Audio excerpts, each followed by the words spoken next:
Hello बच्चों, तो हम लोग अभी पढ़ेंगे कि रिफ्लेक्शन क्या होता है। रिफ्लेक्शन के बारे में पढ़ेंगे, ठीक है। तो देखिए रिफ्लेक्शन क्या होता है। रिफ्लेक्शन देखिए, किसी भी सरफेस पे अगर लाइट टकरा रहा है, जैसे ये सरफेस है तो इस पे अगर लाइट टकराएगा तो इसमें तीन फिनोमेना हो सकता है। या तो ये लाइट इसके अंदर एब्जॉर्ब हो जाएगा, या पूरा का पूरा लाइट बाहर निकल जाएगा, ट्रांसमिट हो जाएगा, या टकरा करके वापस चला आएगा। इस तीनों फेनोमेना को हम लोग स्टडी किया करते हैं। अभी हम लोग जो लाइट टकरा करके वापस उसी मीडियम में आ गया, इसके बारे में स्टडी करेंगे और इसी को बोलते हैं रिफ्लेक्शन। रिफ्लेक्शन क्या होता है? Bouncing back of light, bouncing back of light, back of light in same medium, in same medium is called reflection। ठीक है, सेम मीडियम में जो लाइट का बाउंसिंग बैक होता है, लाइट जो है बाउंस बैक कर जाता है सेम मीडियम में, कहीं भी किसी मीडियम पे अगर टकरा करके उसी मीडियम में वापस चला है, इसको हम लोग बोलते हैं रिफ्लेक्शन। अब हमारे पास कोई सरफेस है, उस पर टकरा करके लाइट सेम मीडियम में किस तरह से आ जाएगा, देखिए। तो रिफ्लेक्शन के पीछे रीजन क्या है कि लाइट जिस भी सरफेस से टकरा रहा है उसका साइज लाइट के वेवलेंथ से बहुत बड़ा हो, तभी ये क्या होगा, उससे टकरा करके वापस सेम मीडियम में चला आएगा। तो चलिए देखते हैं कि रिफ्लेक्शन के केस में हमारे पास क्या क्या है।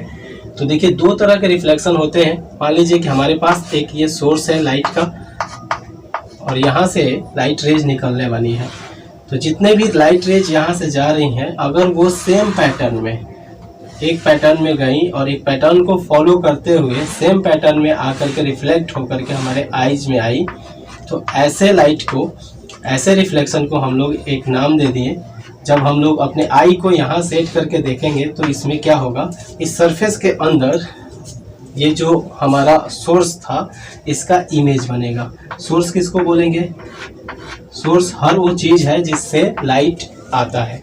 लाइट जो जिस भी सोर्स से आ रहा हो, जो भी चीज़ हो जिससे लाइट आ रहा हो, यहाँ पे इससे लाइट आ रहा है, अगर इस सरफेस के सामने आप खड़े रहेंगे तो आपसे लाइट आ रहा होगा, तो उस सोर्स का यहाँ पे इमेज बन जाएगा। अब यहाँ पे इमेज क्यों बना? क्योंकि ये जो सरफेस था ये बिल्कुल प्लेन था, मतलब इसको हम लोग बोलेंगे कि ये सरफेस ऑप्टिकली प्लेन था, ऑप्टिकली प्लेन सरफेस था। और जहाँ भी ऐसा सरफेस मिलेगा तो क्या दिखेगा इसमें? इसमें हमें सोर्स विजिबल होगा, सोर्स इज विजिबल। इस केस में हमें सोर्स दिखता है, ठीक है। और ऐसे रिफ्लेक्शन को हम लोग बोलते हैं रेगुलर रिफ्लेक्शन, तो बोल सकते हैं रेगुलर रिफ्लेक्शन। तो रेगुलर रिफ्लेक्शन होगा तो क्या होगा, हमें जो भी सोर्स है वो विजिबल होगा।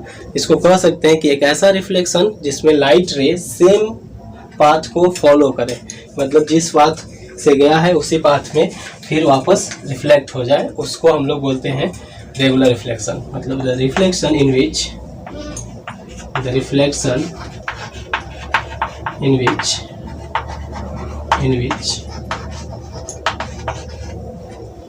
अब इस लाइट रे को जो कि सोर्स से आ रहा है, इन सबको हम लोग इंसिडेंट रे बोलते हैं, इंसिडेंट रे बोलते हैं, ठीक है। और जो ये रे है इसको बोलते हैं हम लोग रिफ्लेक्टेड रे, जो वापस रिफ्लेक्ट होके आ रहा है उसको हम लोग रिफ्लेक्टेड रे बोलते हैं। तो वो reflection in which incident ray and reflected रे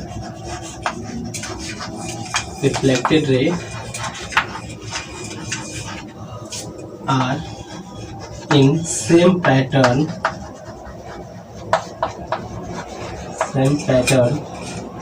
is called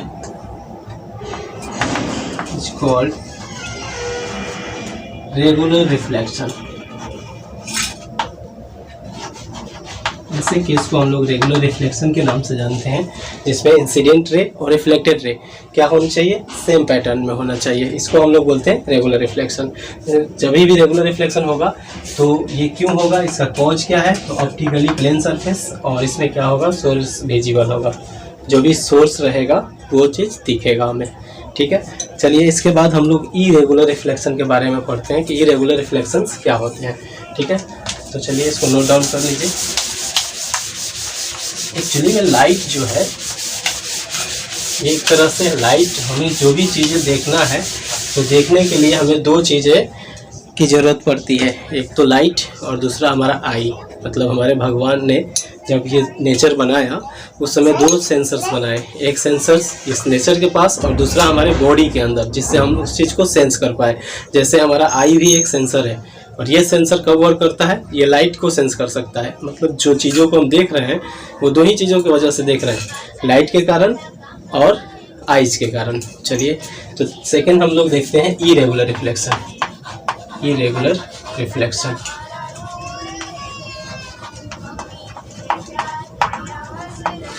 ठीक है। इसमें सेम एग्जांपल लेते हैं। मान लीजिए कि आपके पास कोई सोर्स ऑफ लाइट है, यहाँ पे मान लीजिए आपके पास ये सोर्स ऑफ लाइट है, ठीक है। और यहाँ से लाइट रे ऐसे जा रहा है, जो भी इंसिडेंट रे है, अब तो इंसिडेंट रे समझ रहे होंगे आप लोग, कौन सी रे इंसिडेंट रे होती है, वो रे जो हमारे सोर्स से आती है उनको हम लोग इंसिडेंट रे बोलते हैं, ठीक है। इंसिडेंट रे जो कि सोर्स से आ रहा हो, ठीक है। मतलब इसको हम लोग इंसिडेंट रे जब आ रहा है, अगर ये टकराने के बाद बिल्कुल इधर उधर चला गया, कुछ इस तरह से रिफ्लेक्शन हो गया, ऐसे में अगर हम अपने आई को यहाँ पे सेट करके देखेंगे तो कोई एक या दो ही रे हमारे आई में आ रहा होगा। तो इसलिए यहाँ पे इस ऑब्जेक्ट का इमेज नहीं बनेगा। यहाँ पे सिर्फ और सिर्फ ये जो यहाँ पे हमारा जो जिससे भी रिफ्लेक्टेड हुआ है, जिससे भी रिफ्लेक्शन हुआ है, वो सरफेस विजिबल होगा, वो सरफेस दिखेगा। तो ऐसे रिफ्लेक्शन में सरफेस विजिबल होता है। मतलब ऐसा क्यों होता है, ऐसा रफ सरफेस के कारण होता है। अब अगर आप इसको जूम करके देखो तो कुछ यहाँ पे इस तरह से होगा। ये सरफेस को अगर जूम करके देखिए तो ये सरफेस कुछ ऐसा होगा, और जो लाइट रे यहाँ आया वो कुछ ऐसे टकरा गया, लेकिन जो लाइट रे यहाँ गया और वो कुछ इस तरह से आया, और जो यहाँ पे आया वो ऐसे चला गया। तो यहाँ पे देखिए इंसिडेंट रे तो एक जैसा था, लेकिन रिफ्लेक्टेड रे अलग अलग डायरेक्शन में हो गया। तो जब भी रफ सरफेस होगा तो उस केस में हमें यहाँ पे सोर्स विजिबल होगा, मतलब सॉरी सरफेस विजिबल होगा। जो सरफेस है वो विजिबल होगा, जैसे दीवार या जो भी चीज़ें हम लोग देख पा रहे हैं वो इरेगुलर रिफ्लेक्शन के कारण ही देख पा रहे हैं। मतलब इरेगुलर रिफ्लेक्शन का इतना इम्पोर्टेंस है कि इस दुनिया में जो भी चीज़ें हम देख रहे हैं वो इरेगुलर रिफ्लेक्शन के कारण देख रहे हैं। अगर हम रेगुलर रिफ्लेक्शन की बात करते तो हर जगह इमेज फॉर्म होता, ठीक है। तो इरेगुलर रिफ्लेक्शन के कारण ही हम सब कुछ देख पाते हैं। तो लिख लेते हैं इरेगुलर रिफ्लेक्शन का, the reflection in which the reflection in which incident rays and reflected rays are not in same pattern.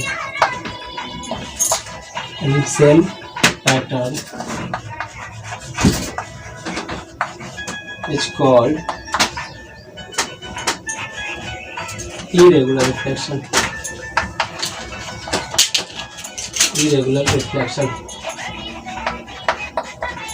ऐसा रिफ्लेक्शन जिसमें इंसिडेंट रे और रिफ्लेक्टेड रे सेम पैटर्न में नहीं होगा, उसको हम लोग इरेगुलर रिफ्लेक्शन कहेंगे, ठीक है। तो इस तरह से दो तरह के हमने पढ़ा रिफ्लेक्शंस के बारे में, ठीक है। अब हम लोग देख लेते हैं कि रिफ्लेक्शंस का लॉ क्या है, ठीक है। चलिए इस कोर्स में हम लोग मेन चीज़ें को पढ़ लेते हैं, स्टडी कर लेते हैं, जो भी हमारे मेन हैं, ठीक है। तो देखिए लॉज ऑफ रिफ्लेक्शन से पहले इंसिडेंट रे और रिफ्लेक्टेड रे आपको बता दिए। तो पहला जो लॉ है वो यही है कि इंसिडेंट रे और रिफ्लेक्टेड रे सेम पैटर्न में होंगे। मतलब फर्स्ट लॉ अगर बात करें, लॉज ऑफ रिफ्लेक्शन किसके द्वारा दिया गया, तो ये न्यूटन्स के द्वारा ही दिया गया था। अभी जो हम लोग फिजिक्स पढ़ रहे हैं इसमें न्यूटन्स का सबसे ज़्यादा योगदान था।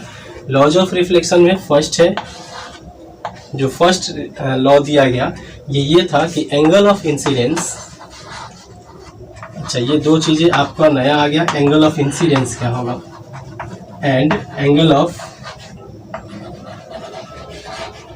Of reflection is equal. ठीक है, एंगल ऑफ इंसिडेंस और एंगल ऑफ रिफ्लेक्शन हमेशा इक्वल होते हैं। देखिए क्या होता है, जैसे ये हमारा सरफेस है और इस सरफेस का बिल्कुल परपेंडिकुलर बात करें तो इसको हम लोग नॉर्मल बोलते हैं। इस रे को, इसको नॉर्मल बोला जाता है। और जो रे ऐसे आ रहा है इसको हम लोग इंसिडेंट रे बोलते हैं। जो भी सोर्स से आ रहा हो रे उसको इंसिडेंट रे बोलते हैं।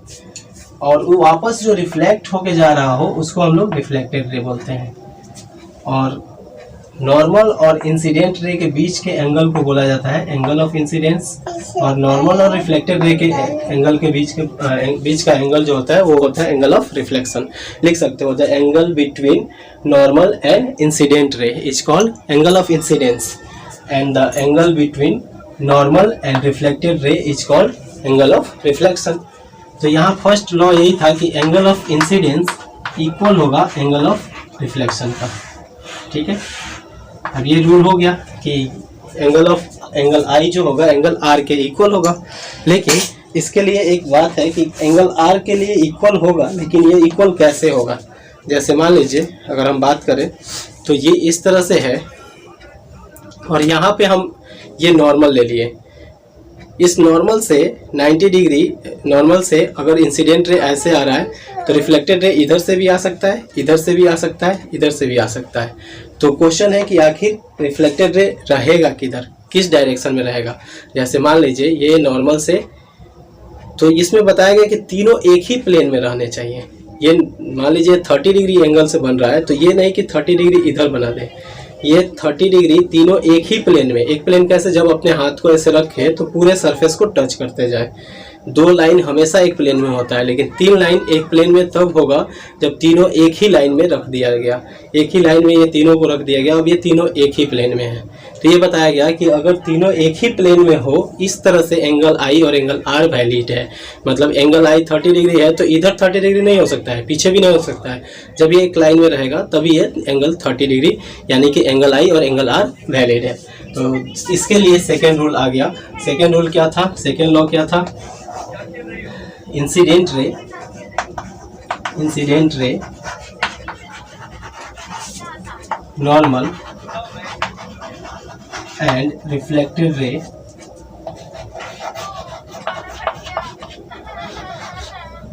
रे लाई ऑन